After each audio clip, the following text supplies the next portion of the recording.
I was able to identify there was a person there as I was walking through the area. Whoa. And then presented themselves, showed the knife, used pidgin English because they understood that I was not of the local culture. Pidgin English. So used pidgin English to basically So this guy's in the middle of the night. He goes, hey.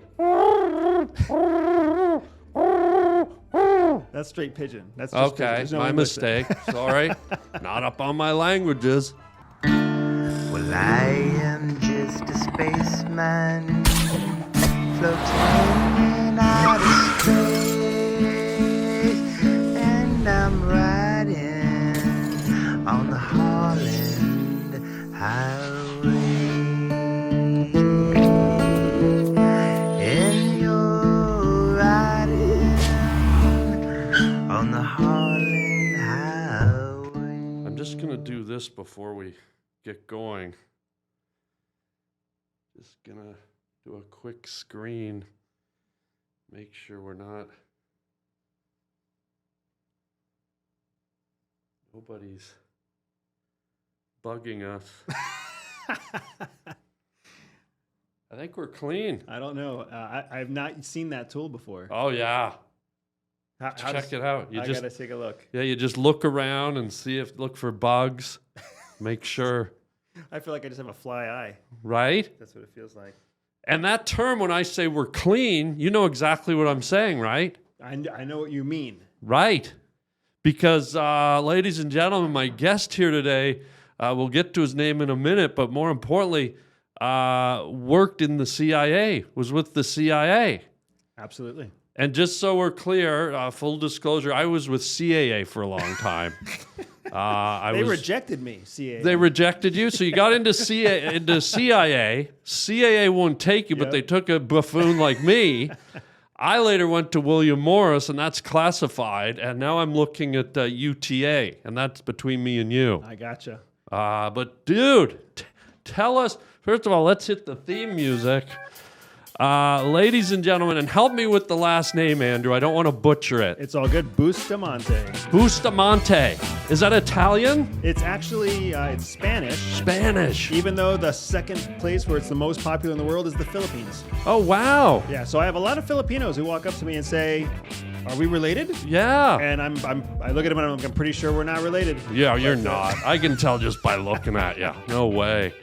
Andrew, such a delight to have you here. A very unique guest because you're a gentleman who's sort of been into a very secretive place that most of us have seen in the movies. We've read about it in spy novels. CIA. Talk to me, guy. So, wow. CIA is nothing like you see in the movies, and I want to flag that early on. Oh, wow. The movies make it look way more action-oriented, way more interesting, way more diabolical than it really is. And CIA in real life is far more like bureaucratic and kind of mundane and pedestrian than you would think. About 98% of what we do is so boring nobody notices. The only about 2% of what we do is worth making a movie about. Sort of like milk. Like milk, yeah. Yeah, 2% milk. Only 2% of it's fat. Yeah, right. Well, I think it maybe if I could make a comparison, it's like private eyes. I've met private eyes in real life, and everyone thinks, oh, private eyes are driving around Hawaii in a red Ferrari solving these mysteries. And 99% of private eyes, they sit in cars outside buildings waiting for people to go in and out. They say it's the most boring job ever. Yeah, it's exactly. I mean, it's so much like most of what you see in media, like hospitals. Yeah. Hospitals are not exciting places. Ask anybody who works in a hospital. That's why it's not an exciting Well, unless place. you're a clown, and then it's exciting, you know. Or lawyers. Most of what lawyers do is not fun. It's the courtroom scene that looks so sexy in a movie, but that scene only happens maybe twice in the lifetime of a high impact attorney. Right. Well, you've been you're in a dramatic field, but it sounds like it's not as dramatic as we would suspect. And you don't want it to be dramatic. If it's dramatic, you're doing something wrong. Oh, because you're bringing attention to yourself. Yes, you're supposed to be in, be out. Nobody even knows you're there. Lurking in the shadows. Yeah. Covert. Completely forgettable. Wow. Now, I got to say, looking at you physically, you're not a forgettable guy. Like, you would stand out in a crowd with your look, your hair. And is that a smart look for the CIA? Like, if you're at an Al-Qaeda meeting and the drummer from Iron Maiden standing in the corner, is that the right look? Not when you're trying to be clandestine. That's a fair point. And this is not how I looked for most of my clandestine career. For most of my career with CIA, I was the forgettable brown guy, oftentimes in a country where brown is immediately ignored anyways. So in the United States, we think we have a race problem. Yeah. But we had a black president. We have people of color that are all over our Senate and our House. So, I mean, we have a mixed race history, but as far as being actively racist now, I would challenge that. I agree. To the rest of the world. Oh, yeah. Yeah. I think the only race problem we have here is when I pull up to a light in my Tesla and some guy in a regular gasoline car tries to, drag with me. Do they still try and do that? I would hope that you don't want to race a Tesla. You don't want to race a battery-powered electric vehicle. I know. I had a guy pull up to me with a Corvette once, and he was like, I had his music playing, and I just looked at him, and I was gone. And he pulled up to me at the next. He goes, "Hey man, you're a fucking asshole." And I go, "Dude, you're the one. If you want a fast car, get a Tesla." This was when they were sort of out early, and he didn't know. Okay, so I got so many questions because it's a fascinating world. Everyone watching, I have 12 viewers, by the way. One in the Philippines. Hi, Filipino viewer. Yeah, Nungatunk garlic bread face. He lives down there on Walnut Street. On one of the islands. Yeah. But I want to get into kind of like the mindset of someone in the CIA. Like, are you one of those guys that's ultra perceptive? Like, when you walked in this studio, did you kind of do the okay, there's the light switch, there's the thing, there's the window, there's that, like, are you one of those guys that walks in the room and like takes it all in, or is that sort of a myth? No, it's not a myth. We really do learn what's called situational awareness. Yeah. And that situational awareness is something we kind of carry with us almost automatically. It doesn't mean that we pick up everything, but it means that we pick up broad strokes. Well, what about people? What about reading people? And I don't care how invasive you get. I don't care how insulting or how complimentary. Like, we just met for the first time literally 10 minutes ago, 15 minutes ago. Looking at me, and I can see the eyes, I can see the motors turning. Looking at me, and not knowing much more about me than maybe what you've seen in the press. Now that you're feeling my energy, now that we're face to face, we're 4 feet apart, is there any analyses you would make where you have interpretations of me and no holds barred? So there's a few things. So first, I would say you're energetically, you're very open.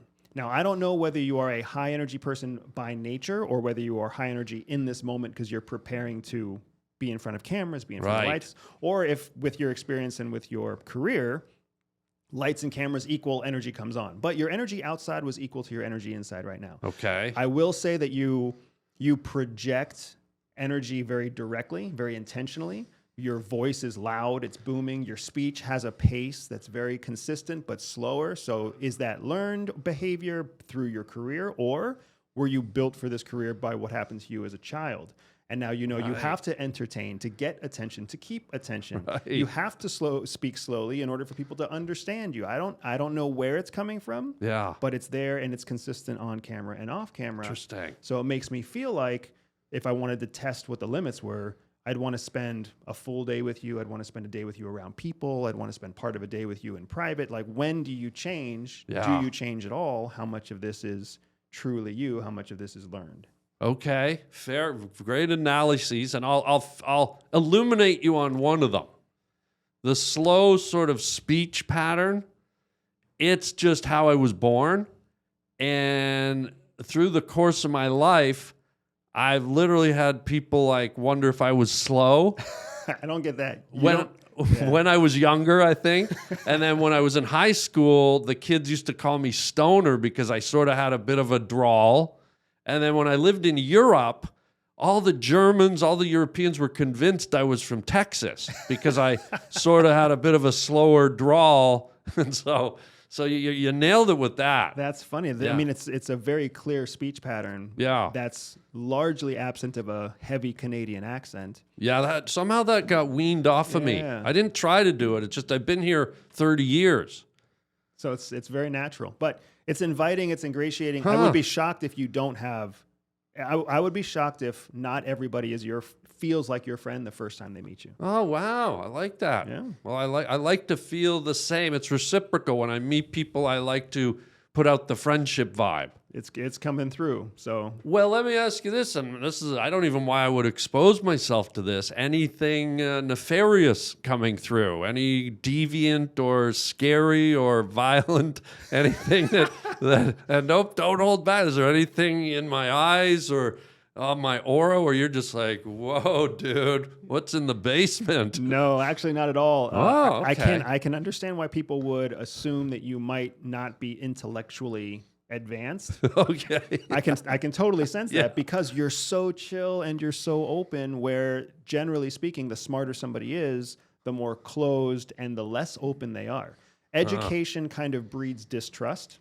Interesting. So when you meet somebody who's highly educated, oftentimes you feel threatened by them. You want to keep distance from them. They will keep distance from you because they'll use vocabulary that you're not familiar with. Yeah. So it feels very uncomfortable around a very smart person. Right. But you don't use vocabulary that's isolating, and your energy is so open. It's almost as if the natural trust makes people think, well, you must not be smart. To be this friendly, you must not be smart. And it's in your best interest. It's an advantage for you because people will kind of always underestimate you at first.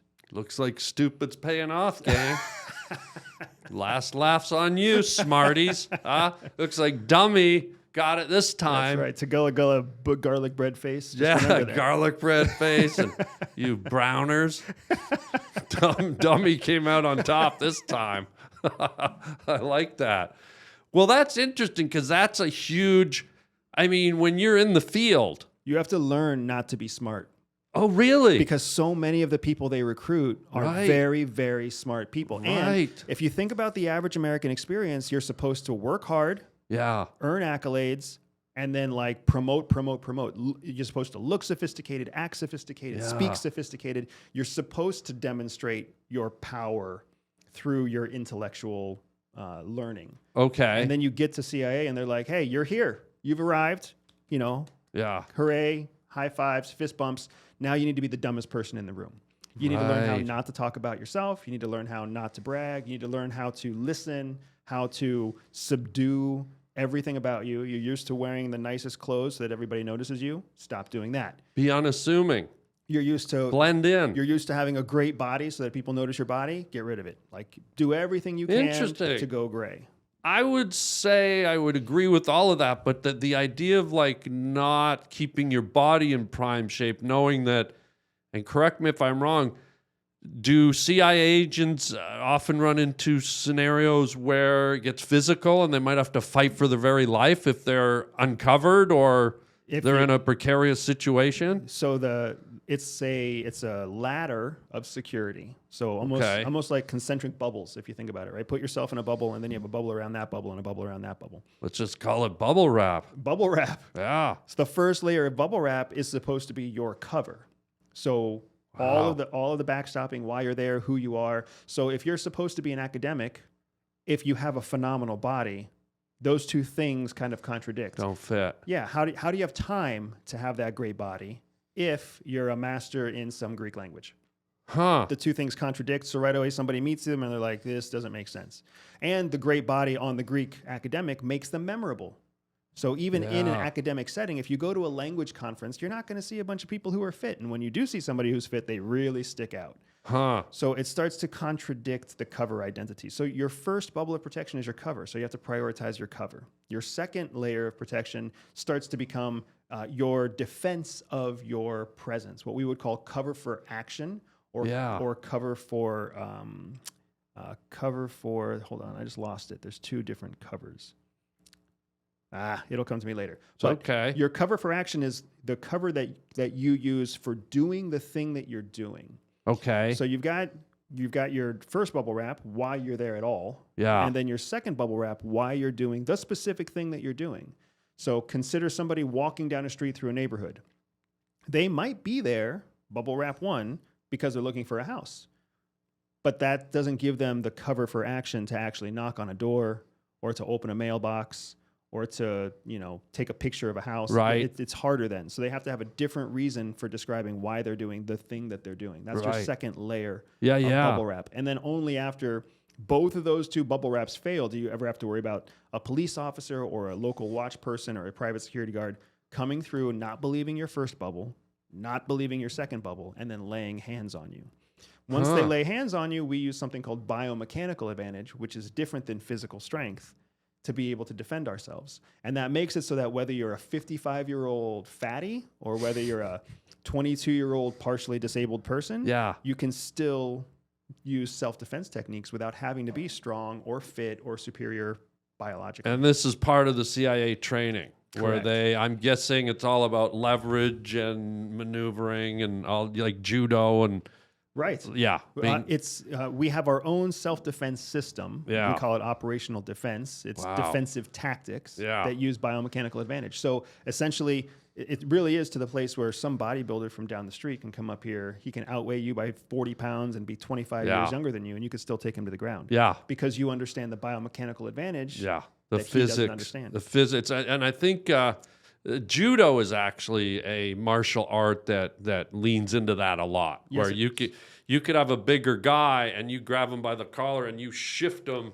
You literally just shift that weight and use his weight against him. Correct. And you can shift him and spin him. I took judo when I was younger, and so I understand the physics of all of this. And then on a smaller scale, because judo requires momentum. Yeah, that's right. But if you look at it something like mixed martial arts, they have pressure points. Pressure points don't require momentum, but they are places on your body where a little bit of pressure goes a long way. Yeah. That's more of what we call a biomechanical advantage. Yeah, that's you got to kind of study that. So dipping into the violence in your career, because I'm sure everyone would love to hear, were there moments, and I don't know if you're allowed to talk about them, were there moments where you confronted violence and you dare I say, were in a life-threatening situation where you had to literally fight your way out or shoot your way out or whatever? So we don't shoot our way out of many situations. Well, you don't. I do. Let's not put your training on me. I shoot. Okay. But it's because when you're undercover in a foreign country, most countries don't allow guns. So you can't actually have a weapon on you. And if you had a weapon, you'd want to keep it not only undisclosed, but also undischarged, because as soon as you're the one in the street with a gun, even the police officers don't have guns in a lot of countries, right? But what about sort of the spy guns with the silencers and the gun in the pen, and like, don't you have those kind of? We have all that technology and more because it's modernized, but that stuff is largely used by paramilitary officers in very specialized operations. Got it. Where they have other teams. But that doesn't mean that we don't run into violence. Actually, the most common violence that we run into overseas is... Don't say domestic, because if you tell me you go overseas on a covert mission and a housewife slapped you, I'm ending this right now. No, luckily it's not that either. Okay. But it's crimes of opportunity and petty theft. Because people see a clandestine officer and they don't think that person's threatening. Remember how I was telling you earlier? Right, yeah, unassuming, yeah. So there's some single gray-haired lady walking down the street at 11 o'clock at night, right, in some shady district, and everybody looks at her and they're like, she's a dumbass. She's got to be a tourist. Let's get her. Well, she is also carrying $100,000 in her purse because she's on her way to do a dead drop to meet, to pass money to some Russian informant. So she can't let that $100,000 go. She's trained in biomechanical advantage. So this person will assault her with a knife, a baton, whatever else, and then get their ass kicked in this back street by the old lady. Now, wait, is this a legitimate senior citizen, or is this a guy like you in a wig and dressed as an old lady? Well, I wouldn't dress like an old lady because that's not a disguise I can maintain. But in the dark, going up a street at night, you wouldn't do that. So it's a legitimate senior citizen. With $200,000. 100 and grand. knows how to kick her way out of a biker bar. So it's not an octogenarian, right? We're not talking about what area? It's not an 80-plus-year-old person. Well, what did you say? Octogenarian. Is that like an ostrich with a lisp? What is an ostrigenarian? An octogenarian is a very old person, usually over the age of 80. But it's easily someone between 40 and 60 who's still in their career, who's doing exactly the dead drop plan that we just discussed, male or female, who is being assaulted by 2 or 4 people who are anywhere between 16 and 25. So a group, they could handle themselves in a group. Yeah. Ooh, I like that. Yeah. And that's a very common thing. Also, like women, thin, under-assuming women might be sexually harassed or might be physically assaulted, might even be an attempted rape. And she would be able to dispatch her opponent very quickly and move on with her career. So for me, I'm a thin brown male, and oftentimes where I operated. Now you keep saying brown. To me, I would have thought you were a white guy. Is that insulting? It's not. What does brown mean? Well, brown in the United States just means not easily sunburned on the beach in North Carolina. Huh. Right? So does it bother you that we have to break down all these colors for all the human beings that live in America? It bothers, I hate it. Yeah, it's silly to me. To hear you have to refer to yourself as brown, then I should be going, well, I'm pasty pink. As a pasty pinky, I should, like, I hate that we have to do this. Yeah, it's just. But here we are. So exactly keep going, right. Brown. What has Brown done for you lately? God, it's awful. It's. What are we, a box of crayons? It's hey, there practical. goes burnt sienna over there with violet crumble. How are ya? I don't disagree with you. Yeah. It's just it's a way of. We also have to break down gender. We also have to break down age. We also have to break down nationality. We have to break down lots of stuff. Well, you already broke down age calling an old bag an ostrich farmer. What was the word you used? Osteoporosis. What was it? Well, I like those better. What'd you say? Octogenarian. God, I learned a new word today. Thank you, CIA, if you're watching, and I know you are. Oh, come on. Crunch and munch. Crunch and munch. Oh. Did you know that all chips and fries used to be cooked in tallow up until the 1990s when big corporations switched to cheap processed seed oils? Massa decided to do something about it. They created tasty and delicious tortilla chips with just 3 ingredients, and no seed oils.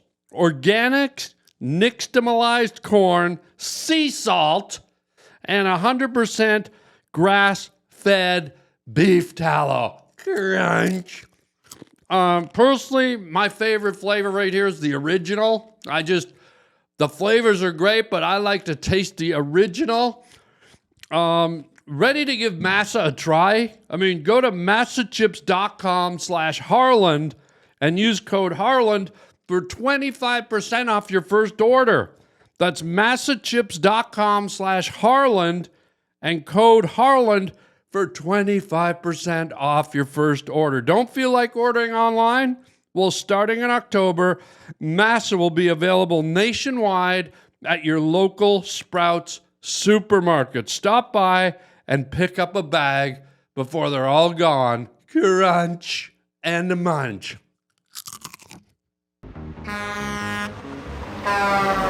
Okay, so let's go back to the Brown is walking around. And did you have a confrontation? Yeah, so several. I've had maybe 3 or 5 encounters with criminals who underestimate my capabilities because they think that I'm putting myself in a dangerous situation. So I've been assaulted with a knife once. I've had multiple gangs of 2 or 3 people roll up on me. Wow. And generally speaking, once any kind of criminal realizes that you do know what you're doing, they just disperse. Yeah, they're like, holy shit. It's like a little dog. You go, look at this. You kick a dog and they go, and then you're like, well, okay, like that. Yeah, exactly. But wait, when you say assaulted by a knife, was said knife a dagger? Was said knife a switchblade? And did said knife penetrate your epidural layers? Or they probably won't even get close with you. Well, describe the assault. So most knives outside the United States are actually very small. So you're talking about a blade that's less than 5 inches. So in my case, what I came across... We're talking about knives. Yeah. Yeah, we're talking... I just don't want to insult anyone. The browns, the whites, the pinks, the yellows, the purples, anybody. Whatever your length is, it's intimidating. So for me, I was assaulted with a small blade. It may have been a switchblade. It didn't look like a switchblade. It looked like a single molded knife. Like a hunting knife or something? Yeah, it could have been it also could have been a kitchen knife. Like a ginsu. Like a less. Did it have refined coleslaw on ginsu. the blade? Could you see caprese salad in the wedges on the? Okay, so you were attacked by a chef. Yeah, Keep going. in an Asian country. Yeah. And then once the person presents the knife, and then Yeah. you can control their knife hand when there's techniques to control Yeah. the knife hand. Then they don't want to be there anymore. So was it a male that came after you? Yeah. And where was it? Outside or inside? Outside, nighttime, kind of a back alley. Except it Wow. wasn't really an alley. It was more like a back rice field patty kind of situation. Oh, there's a big difference. Yeah. Where were you, in the alley or the rice field? Let me see. Once you explore Southeast Asia, they're strangely the same place. Yeah. So wait a minute. It's the middle of the night. It's late You're at in a night. rice field for some reason. Were you hungry? What were you doing in the rice field? I got this egg roll, but I need something to go with it. Yeah. So you're in a rice field, and so a rice patty, if you will. rice patty. Which is okay. It's Interesting. I mean, shit, man. I was actually walking through Koreatown, and I came across people who are literally planting rice. Planting papaya or planting apples. I don't even know. It was probably marijuana if it was in L.A. Were they smoking the rice by any chance? There's a live field that's being planted where you would expect an apartment building to be. Wow. Okay, so you're in the rice paddy. Said male comes at you. Right. It's 2, 3 in the morning, midnight. It's like 11:30. 11:30, just before midnight, which is also technically known as the witching hour. Okay. Does said assailant come at, I was going to say Brown, but I'll just say Andrew. Does said assailant come at you with knife overhead or underhand? They usually most will present the knife underhand. So in this case, the person came out of the shadows, flanking me on the side. I was able to identify there was a person there as I was walking through the area. Whoa. And then presented themselves, showed the knife, used pidgin English because they understood that I was not of the local culture. Pidgin English. So used pidgin English to basically So this guy's in the middle of the night. He goes, hey. That's straight pidgin. That's just okay. pidgin. No My English there. mistake. Sorry. Not up on my languages. Okay. And basically says, you give me what's valuable. Give me what you have on you. Give me what's valuable. Wow. And I tell them I don't have anything that's valuable. I'm just crossing through. Yeah. I have some money. I have some money in my wallet, and that's it. And then they ask me for the money in my wallet. I open my wallet so they can see it. I throw out the dollar bill or the currency that I have in their currency in front of them, and I put my wallet away. They take the money away. They come forward again. They say, you have more. I say, I don't have more. They come forward again, and then I actually grab the knife hand, and I turn the knife hand so it's not pointing at me, and I tell them I don't have any more and I don't want a problem. And then I can feel them pulling away already. And then they pull away. I let go of their knife hand, and they disperse. You're being very gentlemanly with this You kind have to be. Because if you play out the alternate role, right? If I don't give them the money, if I escalate the scene, I don't know if there's more people hiding in more shadows that I haven't seen. Even if there are or if there aren't. If the assailant attacks me and I dispatch the assailant, hurt the assailant starts screaming, that's going to cause people to look. When people look, you got a problem, because now what they see is you, a foreigner, hurting one of them. Well, let's local, not say a foreigner. Let's say a brown.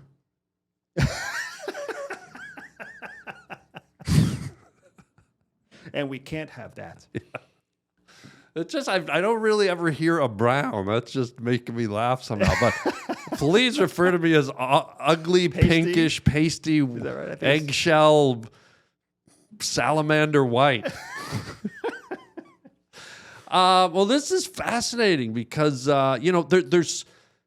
I got to tell you, there's something more disarming, like when you get into a melee, as they call it. When two people collide violently, and it becomes sort of like a cat fight, like there's everything's furs flying and go. Like, that's frightening. But I got to tell you, Andrew, there's something more disarming is when a guy's calm and cool and collective goes, here's my wallet. Here's what I have. I'll give you this. I won't get, and let's, and then people are just like, this guy's too cool.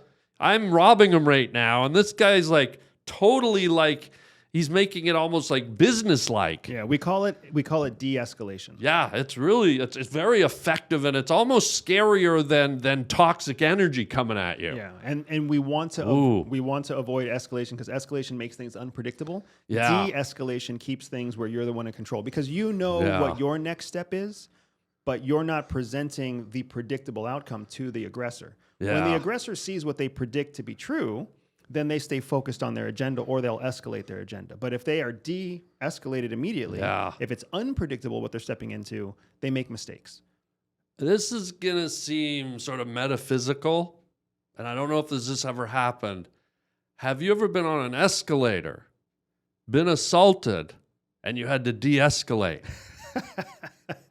No, but I do like the idea of pinky hippie as kind of the new description of your skin tone. Of my people. My metaphysical question. Yeah. Coming from my pink eggshell world. Yeah.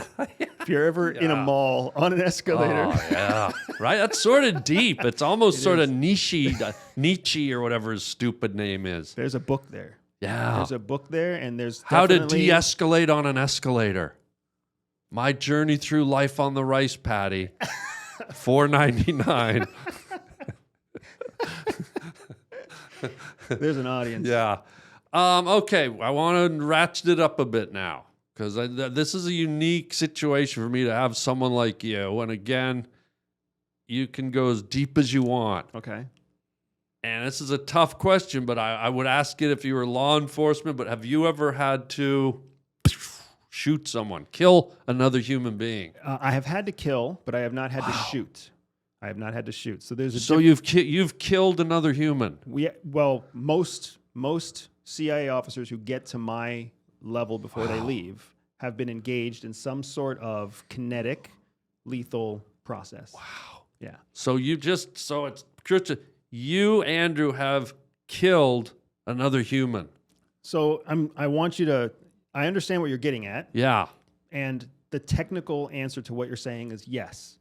But there's nuance to it. There's nuance to it because CIA doesn't want us to carry the psychological impact of being responsible for the death of another person. Right. So generally speaking, a kinetic strike involves a team or a group of people. So no one person carries the responsibility. Okay. And then that's to sort of spread out the psychology of grief and guilt and all that stuff. And then on top of that, there's a hierarchy approval process. So you're identifying a kinetic target, or you're saying a kinetic target is an opportunity. You run it up a chain of command. The chain of command comes down and then gives you the order to strike.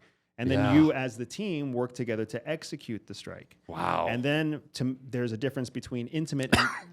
Excuse me. No, there's a difference between intimate and non-intimate killing. So intimate killing is what you see in the movies. It's one person with one person stabbing, punching. It's the cat fight. I love how it's called intimate, too. Because it kind of binds the two people together. It's very hard for a person to get past that. Yeah. But then you have non-intimate killing. Non-intimate killing is done at a distance.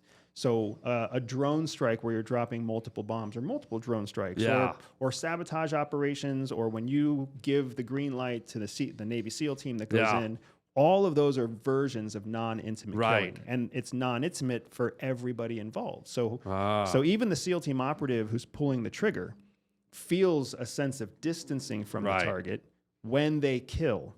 Right. The challenge with killing is actually not the process of killing. It's the immediate aftermath because people don't die right away. So when someone is shot, they will cry out in pain. They will moan. They will gurgle. There are things that will happen after the permission of the non-intimate killing is executed, and then that's where the real gravity comes from the killing. How odd is it to hear you've been granted permission to kill another living human being? It's heavy. Hey folks, Wayfair is the ultimate game day secret with unbeatable styles and deals you won't find anywhere else. I got a cozy sectional going at my place. I got a cool TV stand. Daddy's watching his shows with the sweet Wayfair touch. They offer fast free delivery, great prices, and I totally updated my game day setup just in time for the season. Wayfair has comfy furniture that's perfect for hosting friends on game day, plus essentials like I said, the TV stands, serveware, and even coolers and grills to get your space ready for the season. Wayfair has something for every style and budget with curated collections and free delivery even on the big furniture. Find all your game day essentials in one place, hassle-free. Isn't that what we love, hassle-free? Wayfair is your trusted destination for all things game day, from coolers and grills to recliners and slow cookers. Shop, save, and score today at wayfair.com. That's WAYFAIR.com. Wayfair, every style for every home. I'll see you there, Wayfair. It's heavy, but you also, in the moment, Yeah. you don't see them as human beings. You see them as targets. You have to make that separation. Yeah. What's the closest proximity to said target? Were you on a rooftop from 200 yards? Were you 10 feet away? I was miles away in a command center. Miles away. Okay. Yeah, I was miles away in a command center. Yeah. I was the one that was making the final call on a package that was set for kinetic strike. Kinetic, just for them. I know what it means. They don't. Yeah, kinetic means The purples, the grays, even some of the plaid people don't know what that means. so a kinetic, We know what it means. Pinky and Brownie, we got it, but not them. But kinetic means anytime that you are sending some sort of physical device intended to kill. Wow. So that's what kinetic is. So kinetic can be bullets, it can be rockets, it can be missiles, it can be rockets and missiles that don't explode, that just kind of cut or fillet. Fillet. Oh. Yeah, that's a terrible death by fillet. Yeah. Especially if you're a chick. For a grouper. Grouper, yeah. Wow. The scenario we're talking about right now, can you tell us what that specific mission was? Like who you were striking out at and how you terminated? Yeah, so I can tell you some elements that still keep it classified. Yeah. I was part of a command group that was determining how to use air assets. Air assets mean airborne kinetic vehicles. In our case, drones. Drones, I was going to say that, yeah. It was during the global war on terror. We were focused on an area of active hostilities. So the areas of active hostility during that global war on terror were Afghanistan and Iraq. We had identified a base where terrorist activity was actively being planned for imminent threats against Americans. What part of the world was this? Can you say? It was Afghanistan, Iraq area. Area. That's what I can say. Don't name any streets. Don't no rice paddies specifically. Yeah. It wasn't right there by the light bulb shop. Okay. And we had a team of paramilitary on the ground. Paramilitary comprised multiple tier 1 and tier 2 teams that were seconded, that were assigned to the agency to support the operation. And their job was to basically clean up whatever the air assets couldn't destroy on the first strike, and then to physically remove any intelligence that would help inform us as to next steps and other cells that were operating in the area. So we had real-time surveillance through thermal imaging on the actual location. We were able to have positive ID through the ground teams that the targets of interest were in the location when we wanted to strike. And then all of the kind of different people say, we're ready to go. And then I had the authority to say go or no go. Yeah, and then we went. Did you press the... No, there's somebody else. There's somebody You just give the green light. Correct. There's actually like an E3, E4, a very low-level military person whose job it is to actually press the button and say... So it's from execute. the distance. That distance sort of gives you a little bit of that video game sensation. Right. It's very movie-like because you've got multiple screens on with different surveillance videos. You can actually see the screen that has your own team highlighted on it so that you can see their locations. And then you got the thermals that show the people in the building and you can see their location. And it's very, very movie-like. Knowing what you know and living through the experiences you've had, could you, if instructed, could you do the one-on-one if you were? Yeah, and what's wild is I think anybody could. Anybody could if the circumstances leading up to the moment of intimate killing are required or if they're met. Because it's shockingly easy to turn a human being into something other than a human being, into a villain, into somebody who's a threat, into an animal, into a monster. It's really shockingly easy to dehumanize a person and turn them into something else. Let me try a little experiment so I can test your feelings. I want you to look through this. Okay. And describe how you feel looking through the crosshairs. If it triggers any memory. And why are you looking at me, by the way? I'm actually just aiming it towards your dudes over there. Okay. Towards Goldie's. Yeah. Goldie's. See if it conjures up any type of feeling. No, just that we need to tune the scope. We do? It's out of focus? Not quite made for this close distance, I can see. You've looked through a sniper's scope? Could you shoot a sniper's rifle? I've shot a sniper's rifle. Wow. Not in the field at a person, but I've trained on a sniper's rifle. While you've got it, their scopes are incredible. While you've got it, would you mind just looking through it one more time and let me know how my skin's doing?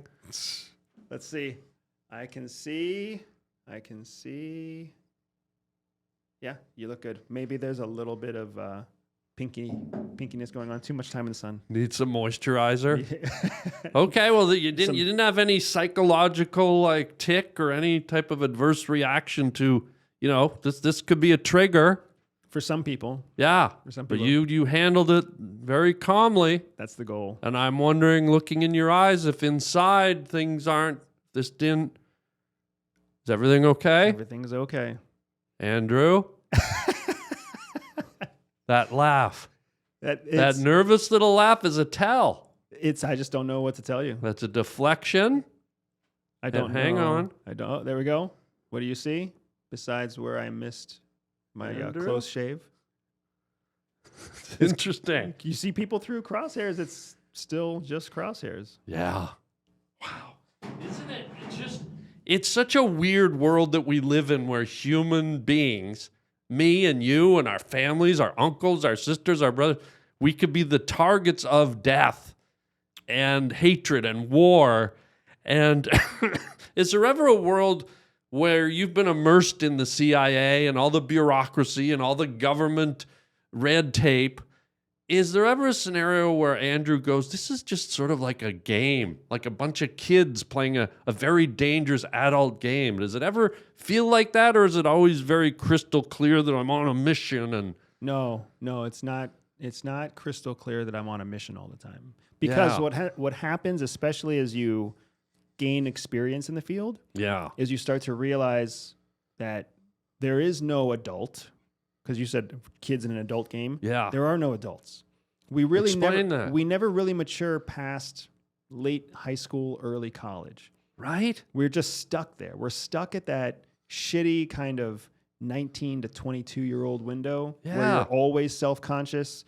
You always want to be bigger than you really are. You always worry about what people are thinking about you. And you just get older and grayer. Yeah. And maybe more rich and more powerful, but you're stuck there. And we're all stuck there. All the time. The only people who aren't stuck there are the people who are less than 19 years old and don't know that they're getting ready to go into that logger jam. Wow. And everything that we do, from stealing secrets to bombing bases and enriching uranium, everything we do is to further try to escape that sticky, shitty feeling of not being sufficient enough and hoping that people will like us. Yeah, if you look at our planet, this sphere is this beautiful garden of paradise. Right. And you look at all the creatures and all the inhabitants and the millions of species. And then here's us at the top of the chain, apparently the most intelligent.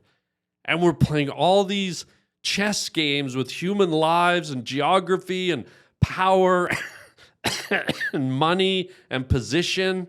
And it just feels like, why? Why do we do all this stuff? Why do people have to die? Why do the power shifts have to happen? It's almost like an elevated schoolyard. And you start to realize that we are just animals. Yeah. We're animals with fancier shit. That's it. Yeah. Because what do animals have? They have to hunt, they have to fight, they have these power struggles. They have to compete constantly for resources, whether they're competing constantly for the berry bushes or for rabbit hovels, whatever. Yeah. But they're always fighting instead of trying to find a way to grow something more. And we just fall into that category of animals. We're not like plants that just grow and spread and thrive. And then you have some plants that just get starved of light just because other plants next door are bigger. Yeah. We're not fixtures like rock that just move and shift and shape the world along with us. It really shows us how impermanent and insignificant we are as human beings, even though as we look at ourselves, we think the opposite. We think we're so significant and we think that we're here forever. Do you like what you see as a person who's had to, shall I say, be a real student of humanity, having to study? I'll share this with you. I used to work for the police way back when. And just at the low capacity I was at, I literally worked in the mailroom, but I had to circulate throughout the whole police force from the chief of police office down to the morgue. And the amount of materials I was exposed to, the darkness, the death, the cruelty, the evil, dare I say, that the dark side of the human underbelly that's there, that again we kind of see portrayed in movies. I got to see it with all the Hollywood trimmings peeled away. And I know that you've probably seen the darkest underbelly of humanity. Does that make you not like humans? Does that make you sympathetic? Does that make you wonder why? How does that make you feel? I have a mixed relationship with human beings. Yeah. Right. I was just having a conversation with a good friend of mine who doesn't live far from here actually recently. Yeah. And we were joking because my friend is an introvert. I'm an extrovert, meaning he likes to be alone. I like to be around people. Yeah. And he was saying that he's really awkward around people, but inside he really, really likes people. He's like, I really like people, but then when I'm around people, I act awkward and then they don't want to be around me. So then I feel lonely. And it was kind of that situation. Tough. Yeah. And I looked at him and I was like, I actually hate people. And that's my generic kind of overgeneralized answer. Like I don't like people. Yeah. Yeah. But I like to be around people because they give me energy. So I think the more nuanced answer is I don't like the vast majority of people. Yeah. The vast majority of people are either ignorant or obnoxious or self-centered or violent or distracted or disagreeable in some way. The vast majority of people. There are a few people who are really enriching to be around. Yeah. But here's the thing that makes it a really mixed relationship for me. I love the things that people produce. The art, the music, the thoughts, the poetry, the stories, the imagination. You don't get that anywhere. So if we didn't have people, you wouldn't have any of that. Yeah, the beautiful stuff. And that beautiful stuff comes from a very small amount of people. And what's fascinating to me is oftentimes the people who create the most incredible things, it's born out of darkness. Huh. So you need that dark side of people to inspire the creativity that creates these incredible and enlightening pieces of everything. From wall paintings to music to movies to storybooks. So it's tricky, man. I wouldn't actually want to never meet people. I'd want to meet the right people, but I still need all the other people to exist because even if all those other people are doing is making life shitty for a few artists, we need the artists. You know what I would submit to you, and this is, I don't know if you'd agree with this or not, but I think all people have the beautiful stuff in them, and a lot of people don't know they have it in them, or they've never tapped into it, or they haven't found it, or they can't access it. Or maybe just because of their life, maybe they were born into working in a car plant, or maybe their parents were farmers and they got stuck riding the tractor their whole life. But I think everyone intrinsically has the beautiful stuff in them, but maybe they don't always have the avenue to let it out, which is sad. I would agree with that. Yeah. I don't think we all have equal amounts of beautiful stuff. No, I in us. agree. I mean, But for Gandhi sure. certainly probably has a lot more beautiful stuff in him than, let's say, Putin has, you know, but I appreciate your honesty, because that's sort of a heavy question. And it's a not fun way to kind of roll through your day either. Yeah. Where you already know that you're going to meet 150 faces and you're not going to like 142 of them. And Yeah. hopefully the last 8 aren't completely obnoxious. It's not a super positive way to go through life. But that's Yeah. also why when I see like the life that you've built for yourself up on this hill, Yeah. there's a part of me that's like, this is the way to do it. You only meet the people you want to meet. Right. You've got this incredible view around you all the time. Yeah. You watch the city change. Yeah. But the city is going to change, like you said. LA doesn't change very much. It doesn't. So yeah. you are literally looking down on probably 30 million lives. How big is the city over that? I think hill? it's 11 million people in LA now, or 12. So you're around people all the time, Yeah. but you don't have to put up with them. Yeah. It's kind of a beautiful place to be. Yeah. I'm getting the sense that you're a real nature guy. Well, You find your solace in nature, and more. Do you find a strong connection in nature? absolutely. There's a connection. That's the right word. Yeah. Connection is the right word, because I can't imagine being just in nature. I can't even spend a whole day just in nature. Camping is very difficult for me. It is. Yeah, it's like me and all these trees and a couple of animals that I can't see and some insects biting my ass. That's pretty much it. Yeah. I need people of some sort, at least Yeah. people passing through or hiking through or at the campsite next to me, and, Yeah. and they're laughing and they've got kids running around. Like, that's nice for me. Yeah. I can't imagine being totally alone, and there are some people who can handle that very well. Yeah, I can handle that. I really can. I'm good at that too. But so it sounds like there's been a bit of a disappointment in the human race for you. But is there a apex where it's a more of a bright future? Is there a world where you see humanity striving and climbing to something that is more enlightening to you? Which The short answer is no. yeah, I don't see humanity climbing and striving as a group for much Right. of anything. And I will also say that the disappointment hasn't always been there. The disappointment Yeah. came from my experience with CIA. That's what I mean. Yeah. You were exposed to that dark underbelly. and what we consider to be the light as well. Yeah. Right? Like you consider the light to be the things that are fighting the dark. Yeah. But the problem is the people who are fighting the dark are fighting it with darkness. Yeah, that's right. So it's compacted darkness on darkness, which makes the darkness even darker. Correct. And then Yeah. then you ask yourself, well, then where is the light actually? And then you realize that the light is just this justification of being dark. And then it's all fucked up, because then you're like, hold on a second. If I kill the criminal that I captured and put on trial, somehow I'm making the world a better place. And if I release a criminal because they're going to lead me to a bigger, badder criminal, that's somehow using the light. It doesn't make sense, right? It's just, whether you look at the church or whether you look at the court system or whether you look at, even the house of an average child. Well, let me get this straight. You're lying to your children about why they have to brush their teeth tonight to get them to brush their teeth tonight because you want them to learn oral hygiene for the future? Is that really the light? Because you're still using lies and manipulation to get your kids to do what you want them to do. It's just, it becomes very transparent, and you start to realize we don't really do anything good. We don't do anything good just to do something good. We all want to do the right thing. Yeah. But we also know that if we actually do the right thing, we're going to get screwed. We're going to fall back. We're going to lose an advantage. We're going to spend resources and not gain resources. And it becomes this very binary experience. I'm curious. This is very fascinating to me because I've seen the dark underbelly of people, of humanity, in a very dark way. Like I was only there for a bit, but I saw dead bodies being rolled in of young teenage girls that were raped and murdered. I've seen corpses with ropes around their necks. I've seen a lot. I don't talk about it very often, but I saw a lot. And it's just fascinating that I've seen that dark underbelly.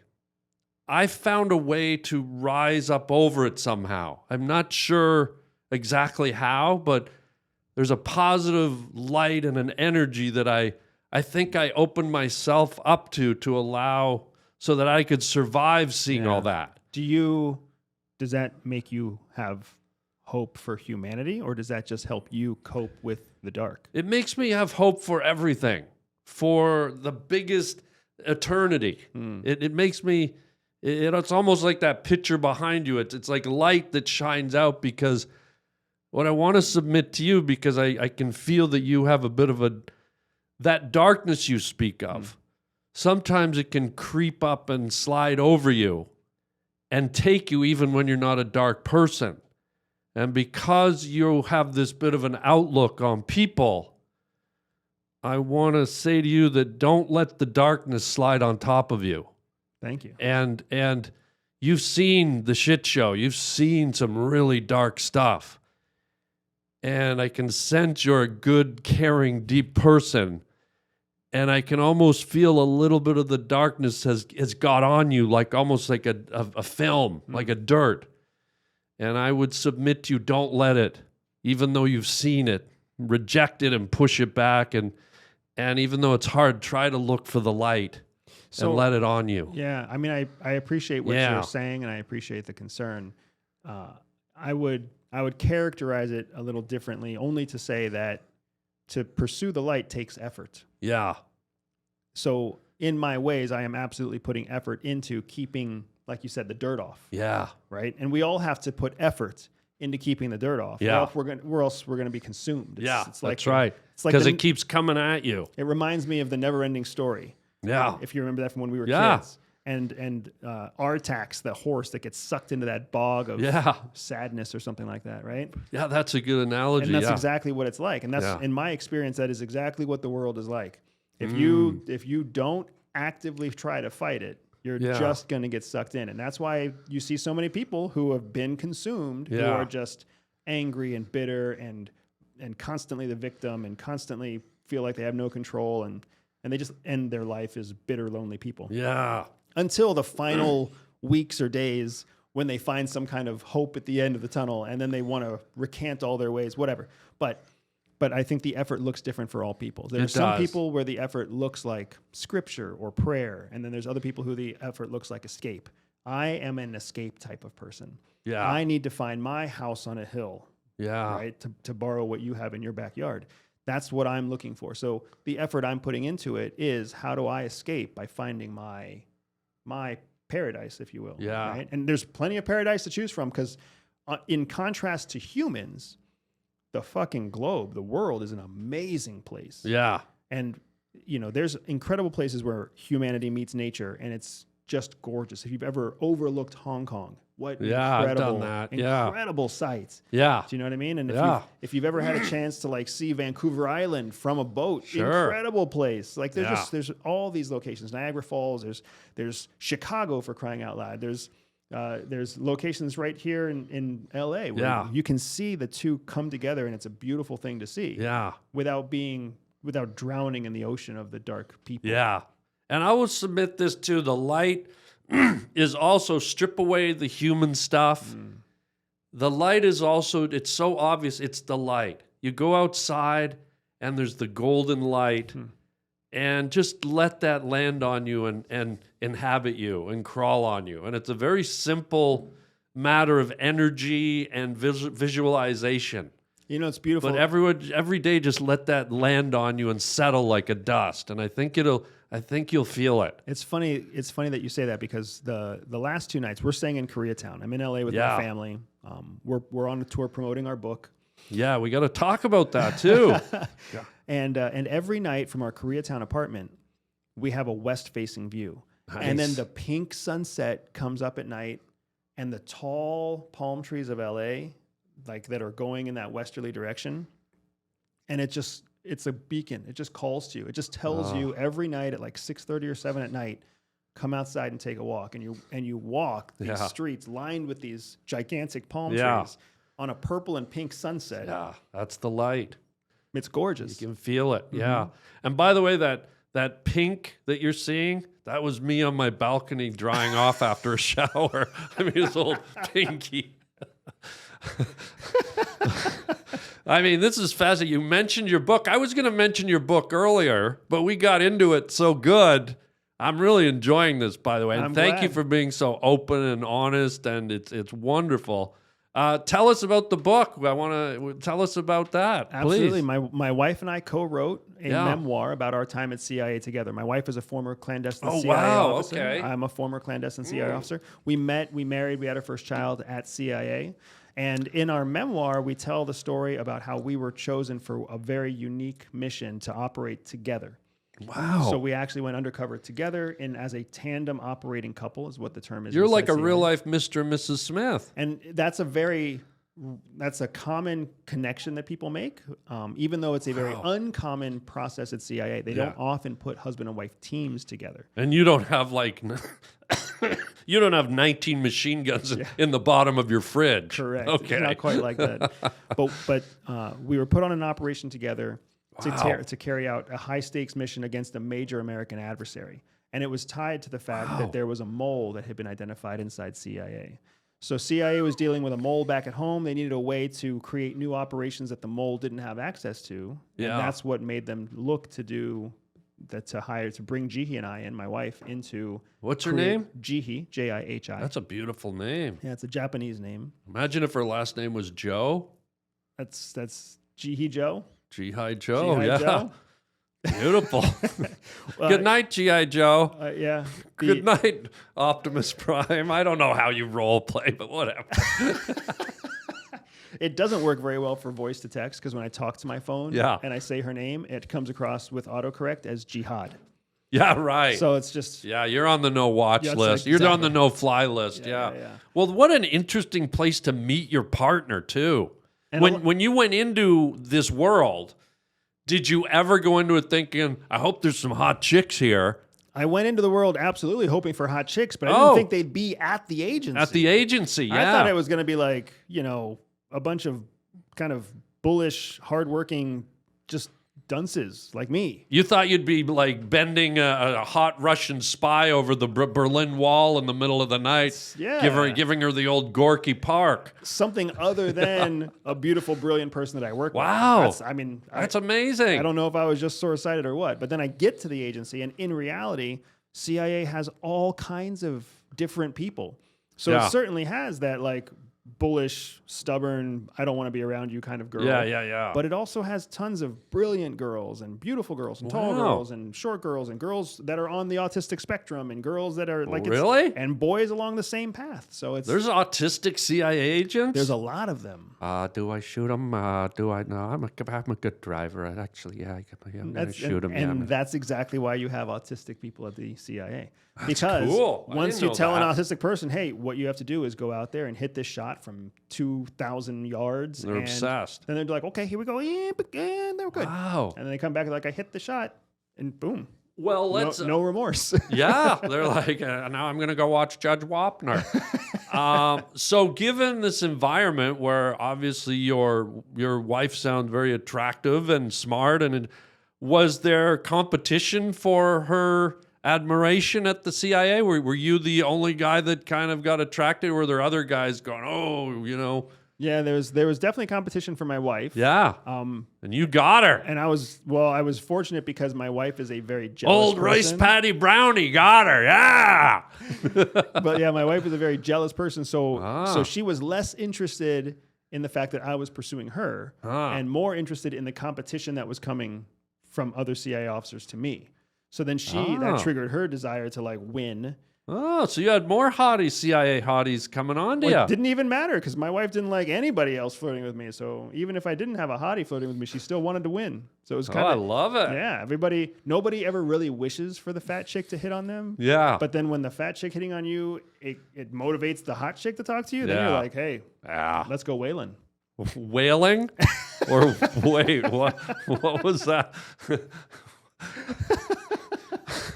Well, that's amazing. And so where can people get your book and tell us more about what it chronicles within the book? Absolutely. So the book is called Shadow Cell. Yeah. You'll find it worldwide. You'll find it in bookstores. You'll find it online. It's at all the major distributors. Shadow Cell is the story of my wife and I and how we built a new type of operation in order to create success against a major adversary at the same time that CIA was being penetrated by a mole. So that book chronicles how we built the operation, how we structured and architected the operation. It's got lots of tradecraft, and it's also got lots of just rich human stories because we were part of a team that we built to make it all happen. It was one of the things that's really striking to me is it took us 3 years to get this book approved by CIA. Wow. Because they really didn't want us to tell a story about contemporary tradecraft in a contemporary world against a current threat. So they tried to reject it as much as possible. Oh, that's got to be tough. And the only reason that we got it through is because we had a phenomenal attorney who recommended that we leverage our First Amendment at the right time. Wow. And when we did that, CIA had to cave. So the book is the first CIA book to be approved by CIA that they really didn't want to have published ever. Congrats. Thank you. That takes some willpower. And it takes a little bit of kind of just risk taking too. We didn't know how they would react. We still don't know how they're going to react. Frankly, we're a little bit nervous what's going to happen when the book does hit the bookshelf. Yeah. And then the current administration takes an interest or doesn't take an interest. And what's that phone call going to look like? Well, it's a powerful entity. So you could think, hey, we got a book out. We did it. But it's the CIA. So then you got to go, well, are they going to be pushing any little levers in the background? What happened to my car? Why did my bank accounts, It's an interesting, crafty world. You mentioned there was a mole. I don't want to give away the book, but was the mole caught or would that give away the book? So the mole was actually not caught during the time frame of the book. We talk about all that in the book. Okay. Ultimately, the United States law enforcement and FBI was able to track down the mole. What's exciting is that a big part of why they were able to track down the mole was because of the operation that we built. The mole ended up making mistakes and exposing themselves to investigation because they were trying to crack our operation, which was the whole purpose behind Shadow Cell. We were a cell of operators that were supposed to be operating independently from CIA. And that reason was so that the mole would realize they had to collect on us and they had to change their behavior to collect on us. And that's how they were captured. What a chess game. It's interesting because I think most of us growing up, maybe yourself included, we held the CIA and all these spy agencies in such high esteem. We assumed they're working for us, the people. And then, especially recently, and it's probably nothing new to history, you find out that inside these entities that are supposed to be the pinnacle of security for its people, you find out that there's rogue players, you find out there's moles, you find out that there's people at high levels of power that are using the power that they have against the people they're supposed to be protecting. And I find that very discouraging and disappointing that we can't have ultimate 100% pure faith in these agencies. Does that bother you? No, not anymore. But was it a disappointment when you realized that everything wasn't as pure as it should be? Absolutely. I'll never forget the moment when it clicked for me.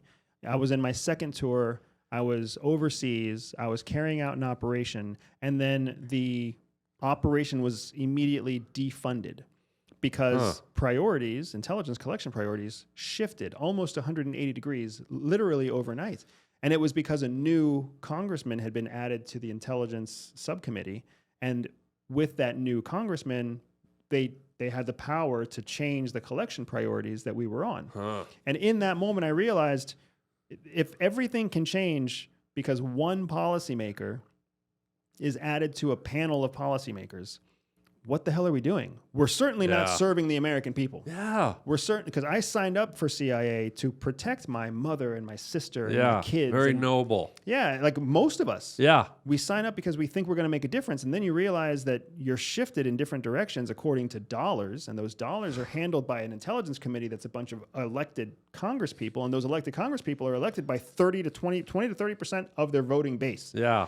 How the fuck does any of that make sense? And then you realize that these subcommittees are elected, are voluntary and elected by other Congress people who don't want to be on that subcommittee. So who are we serving? And then what you do is at the whim of these people that aren't as well versed or as well seasoned at your very immersive world. And you realize that we are sold on the idea that these intelligence agencies are there to serve the people, but they're not. They're there to serve the goals of the government, the national security priorities, not the people. And it's very clearly stated everywhere. Nobody faked it. Yeah. It's just that the narrative that we've adopted internally is that they're there to protect us. No, they're there to protect national security priorities. National security priorities are there to ensure the ongoing survival of the government, not the people. Yeah. Man, fascinating. I could go on for 5 more hours with you with all this stuff. I'm going to start to bring it down to a close. I want to do 2 more things. Okay. The first one's a quick little test. Okay. Because I know you guys are deeply trained in so many levels of psychology, of awareness, of perception. So I wanted to see if you'll indulge me here. And I don't know if you're good at this or not, but you might be. I'm going to tell you 4 things, and 1 of them will be real, and 3 will be a lie. Okay. Can I ask a few questions in advance? Yes, and I want to just see if with your training, with your perception, and if you don't get it, no biggie. I want to see. I thought it'd be interesting to see if you actually nailed the one that's actually not a lie. So you put on your glasses because I'm guessing you're about to read the 4 things. Yes. Have you rehearsed the 4 things? No. Have you read them before? No. So they're brand new? They're brand new. I wrote them just for you. So you wrote them, though? Yeah, I wrote them out, yeah. And then are they personal experiences or are they general facts? Personal. So these are 4 personal experiences. Yes. 3 of them are true. 1 of them is not true. You wrote them and they all apply to you. No, 1 of them is true. Oh. 3 of them are not. So my job is to find the one that is true. Yes. Okay. I'll do my best. Yeah, and it's not to make you look bad. I understand. I just want to see if it would be interesting to see if you were able to pick up on it, and then I could ask you why. Okay. All right, so in no particular order, see if I'm lying. Okay. I once stole my grandmother's wallet. Okay. I once ate meat off the ground like a wild animal. Okay. I once broke a dog's leg with a baseball bat. Okay. I once stuck my finger up my dead uncle's nose at his funeral parlor showing. Okay. 1 of those is true. The other 3 are false. Can Yes. you run them through again? Yep. I once stole my grandmother's wallet. Okay. I once ate meat off the ground like a wild animal. Okay. I once broke a dog's leg with a baseball bat. And I once stuck my finger up my dead uncle's nose at his funeral parlor showing. Okay. It's difficult. All of your readings are the same. I'm going to go with, I think that you stole your grandmother's wallet. If there was a second, I would say it was that you broke an animal's leg with a baseball bat. It's my read on this exercise so far is that 1 of the 2 of those is the true one, and that the grandmother's wallet is the most true. All right. Do you want the answer? Of course. And again, this was just a wacky test. There's no way you could know. I once ate meat off the ground like a wild animal.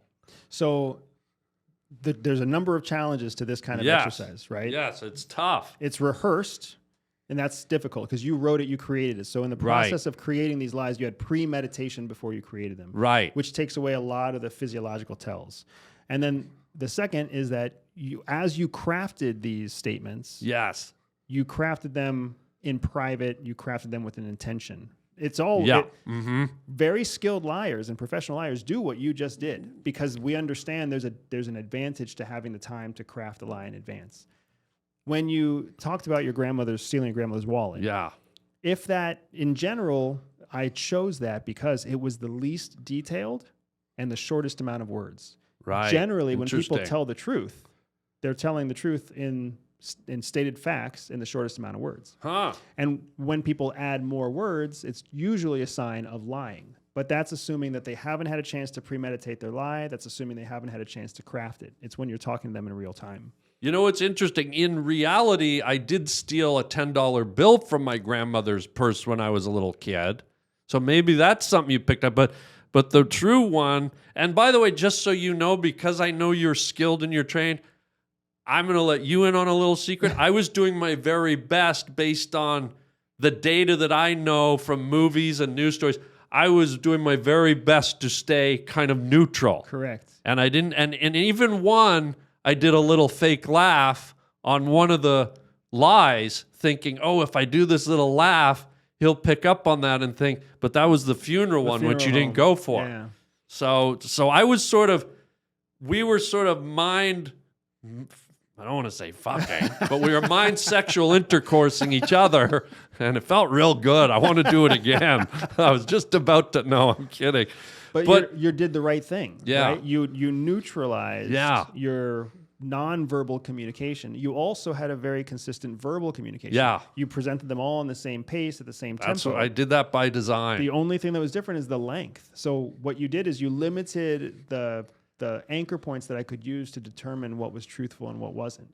And by limiting those anchor points, you gave yourself more opportunity to get the lies through and to cover the fact. Maybe I'm a CIA It was guy. very well executed, but that's one of the reasons why. Well, you know what they say about us stupid guys. Just for context, when I was in college, I'm very close to nature. I love nature, and I've done some great things with nature. I used to be a forest ranger way back when I was younger, and in college, one time in the winter, I went shopping and I bought like this prepackaged corned beef in a thing. And it was late at night. It was a full moon, and there was about this much snow on the ground. And I was just like, I just want to know what it's like to eat like a wolf.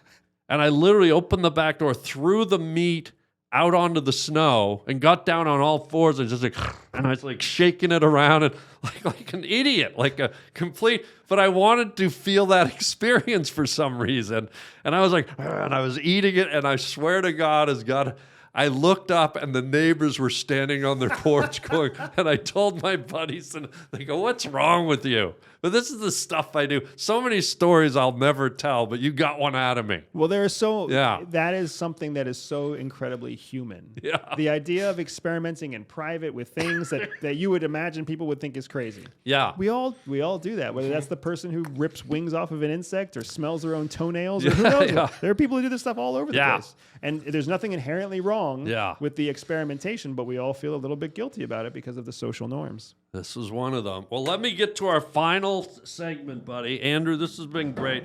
This is called Words from a Wooden Shoe. Okay. It's an authentic Dutch clog.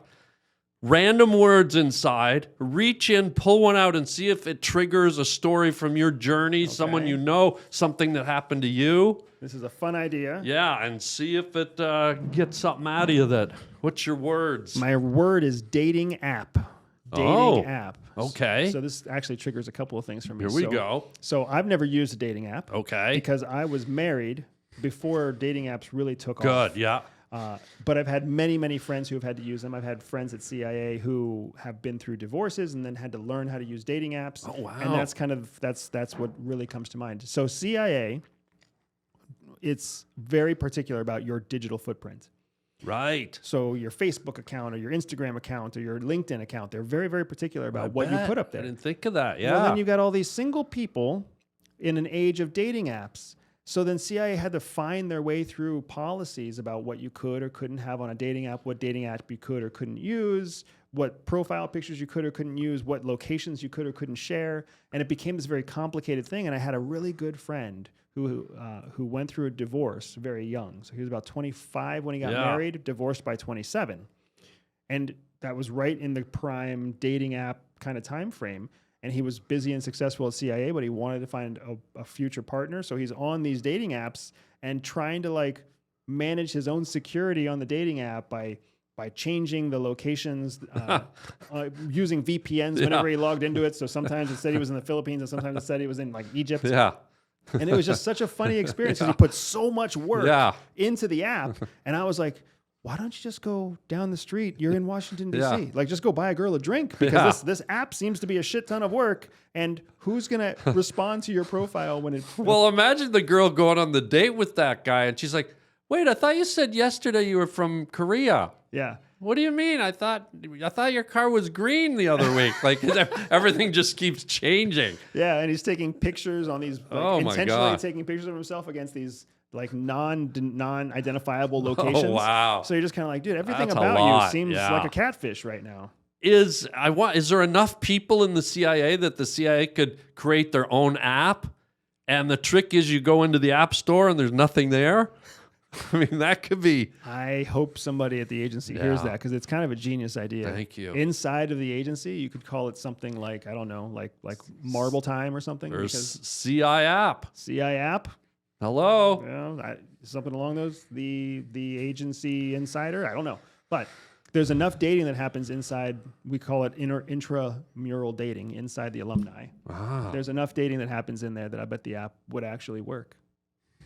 Well, before we go, Andrew, my CIA guy, I did something this whole podcast, and I want to see if you picked up on it. Okay. Maybe you haven't, but it was in play before you even sat down. I've had a bug on me this whole time. Okay. Did you pick up on that? No. Let me pull it out.